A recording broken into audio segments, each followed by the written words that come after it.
What in the dickens is going on around here? And who was driving it? I don't know. Curtis! It's coming after us! What is going on? I don't know! You want a war? You got one. I just want to get the hell out of here.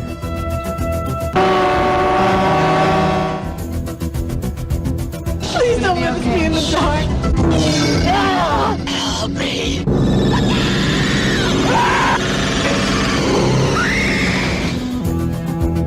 You're going to get us in an awful lot of trouble, man. We already in trouble. Maximum terror. Jesus coming and he is. Maximum King. Maybe tomorrow will be our world again.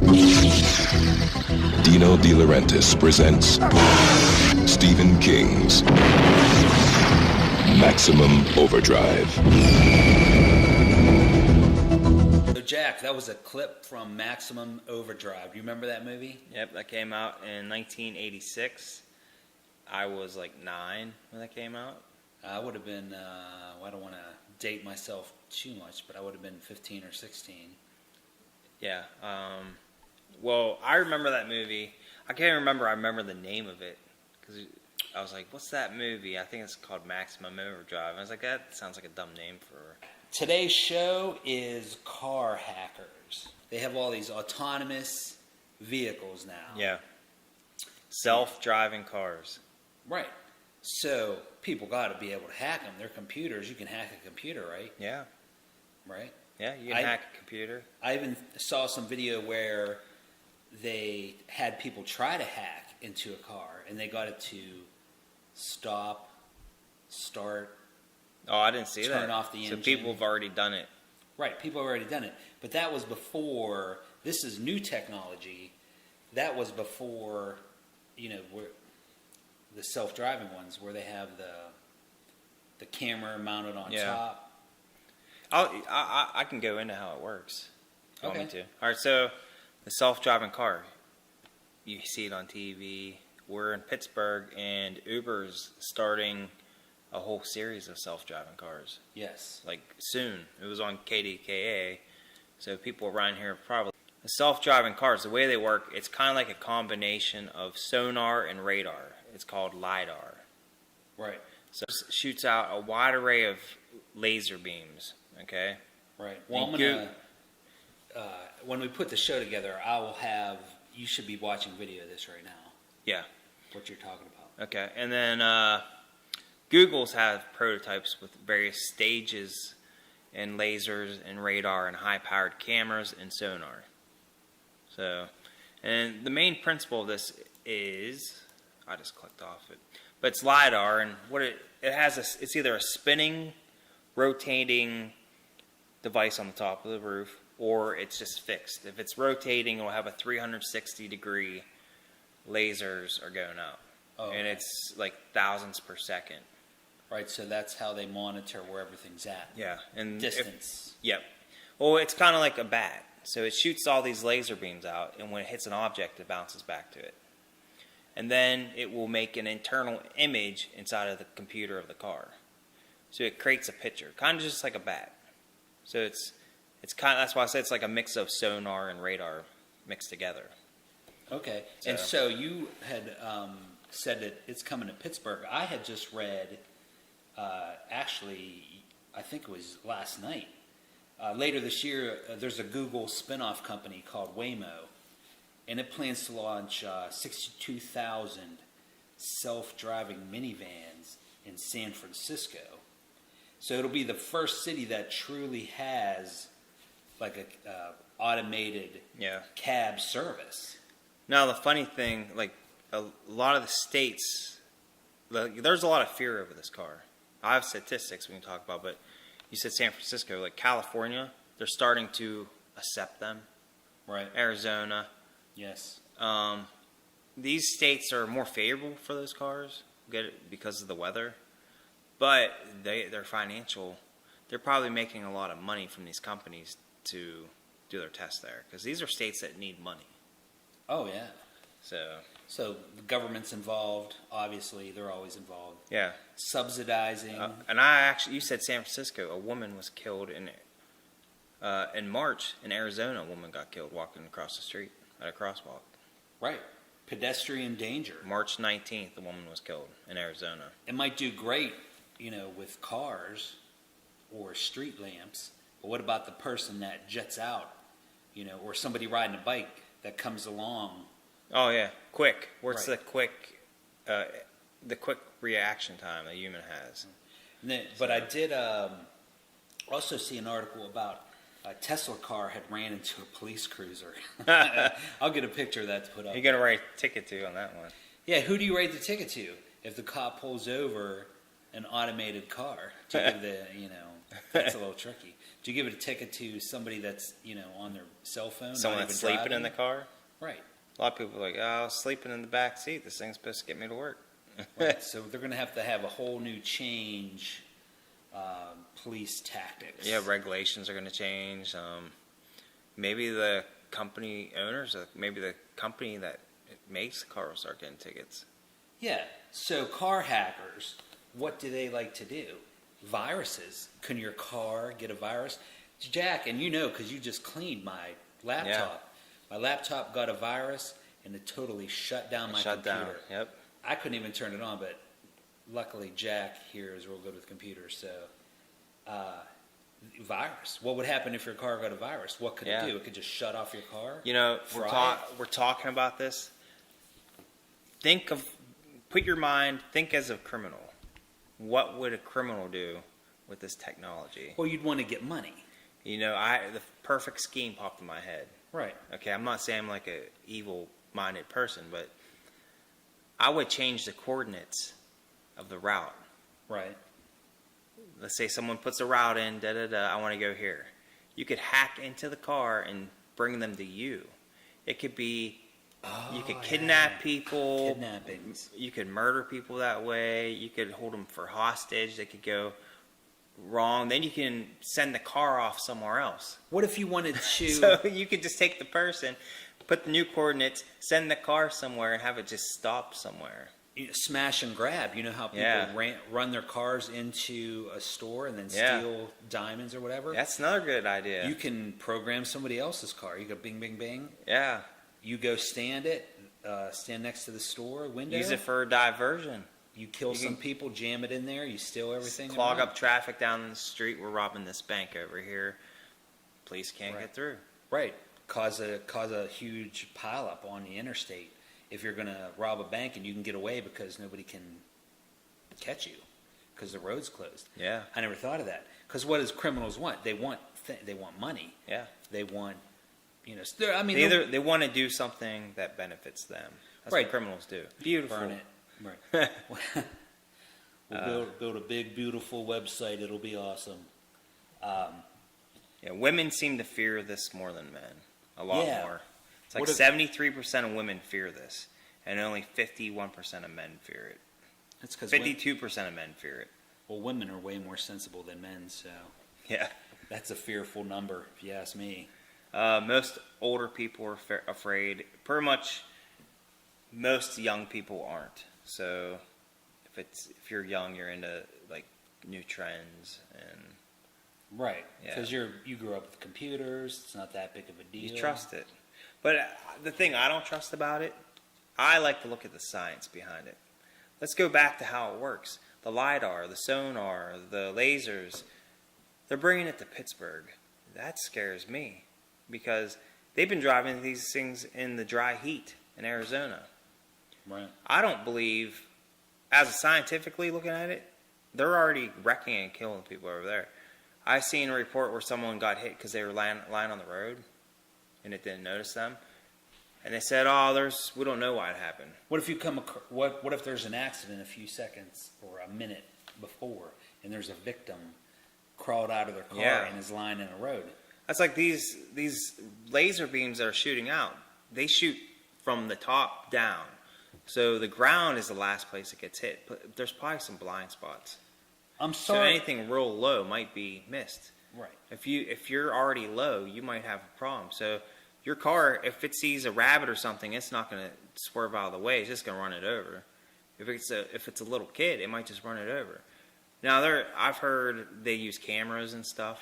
So instead of having the lasers and the sonar and the LiDAR, they'll have other technology. They'll all be working together to make this grid of safety, where they'll use like cameras instead. Now, here's where I have a problem with this. All technology fails. What if it's driving? You have a car. You have it for 5-10 years. And then you're dead because your laser thing went out. All technology fails. Right. And it's going to fail and people are going to get killed. Who do you blame? Like we were saying with the cop writing a ticket, who do you write a ticket for? Who do you blame? When somebody knocks on your door, well, I'm sorry, your son was walking on the side of the street and he got hit by a self-driving Uber. And there was nobody in it. It was on its way to go get an oil change or whatever. There's statistics to prove what we just said, too. If you look at the airline industry, a lot of incidents started occurring when the planes started hitting a certain age.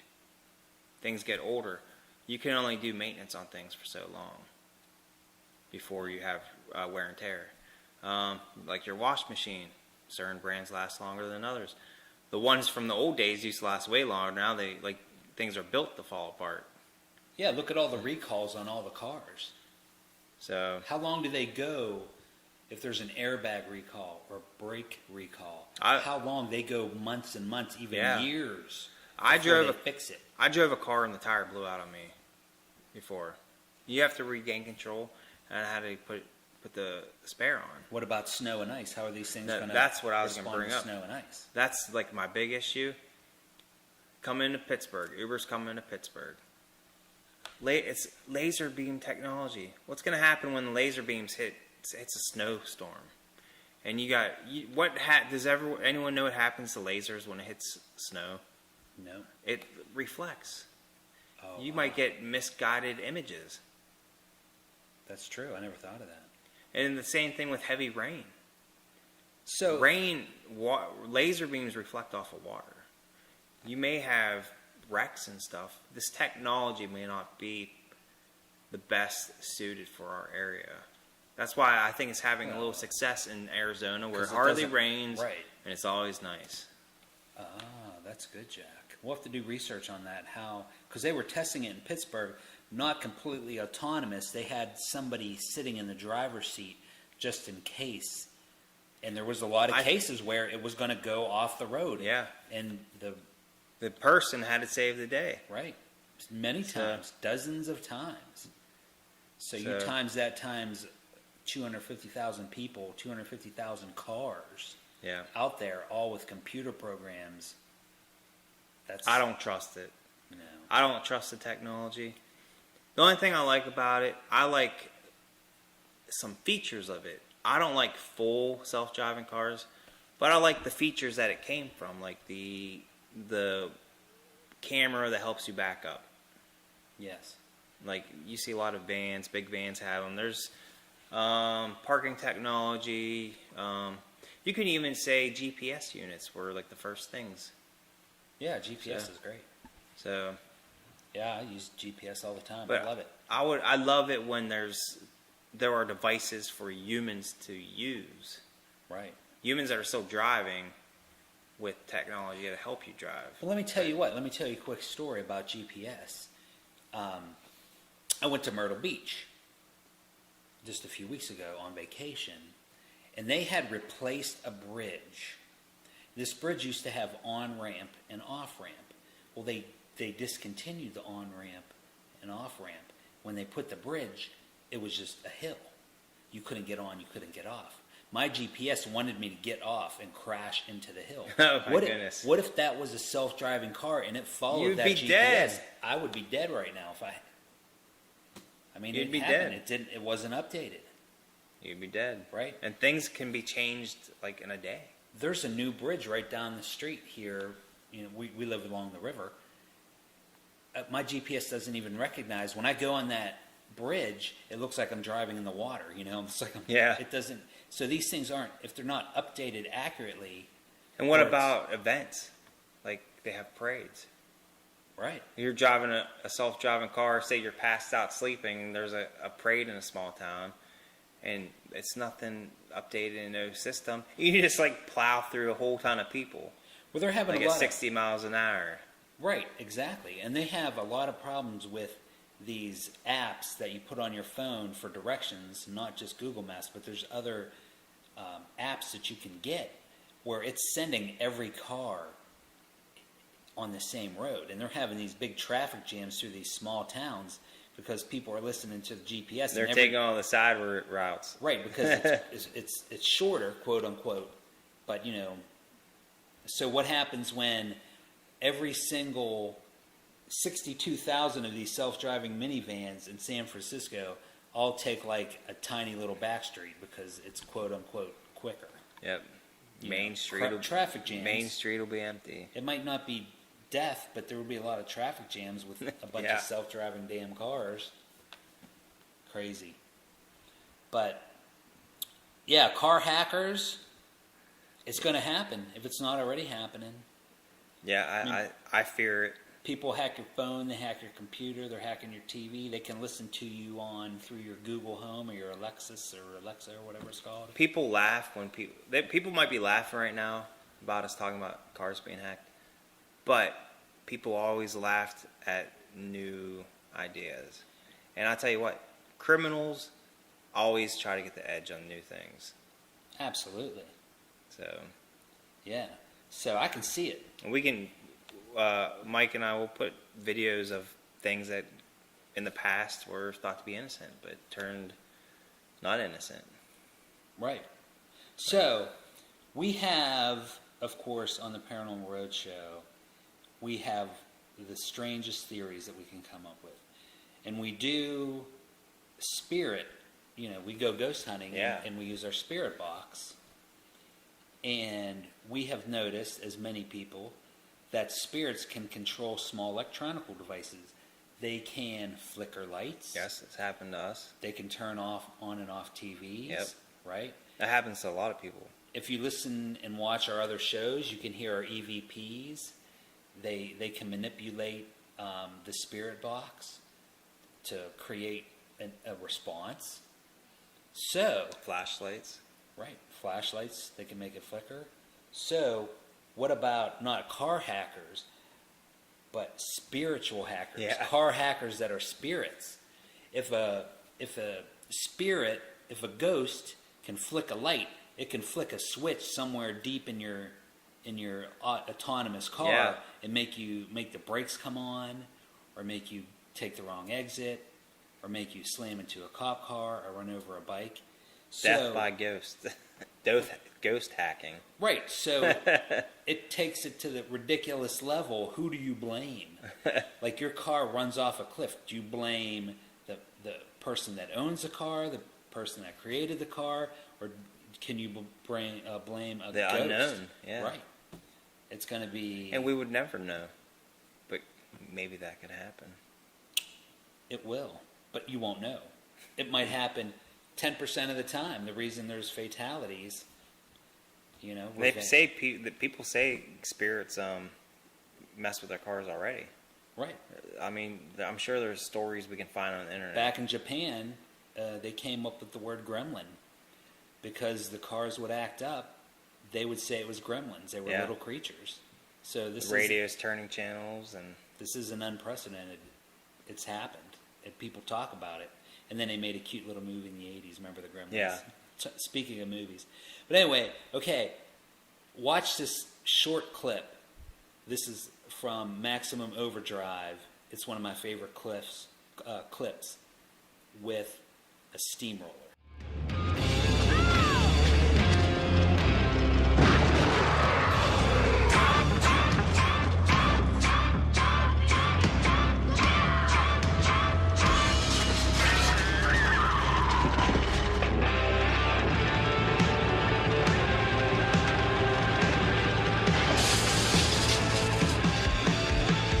I love that clip. I love the kid's face gets plowed into the. That's the kind of stuff that got me because I was about that age, Yeah. and I was like, "Damn, they're even killing the kids in this movie." I know Stephen King. He's a sick man.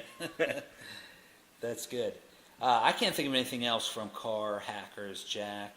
No, it was an interesting subject. So We'll be back. I mean, this technology is just taken off. Yeah. I mean, at the end of the year, I'm sure there'll be a multitude of stories of people getting ran off the road and hikers getting hit and cops getting smashed into and maybe gremlin appearances. I don't know. Right. And then we'll come out and be like, hey, maybe it's a spirit. Maybe it's a ghost. I would never know. Maybe We'll say, hey, we warned you. it's a ghost in the machine. Paranormal Roads, we warned you. I know. So if you don't listen to us, sorry. Well, right. this is Jack. And I'm Mike. We'll talk to you later. See you next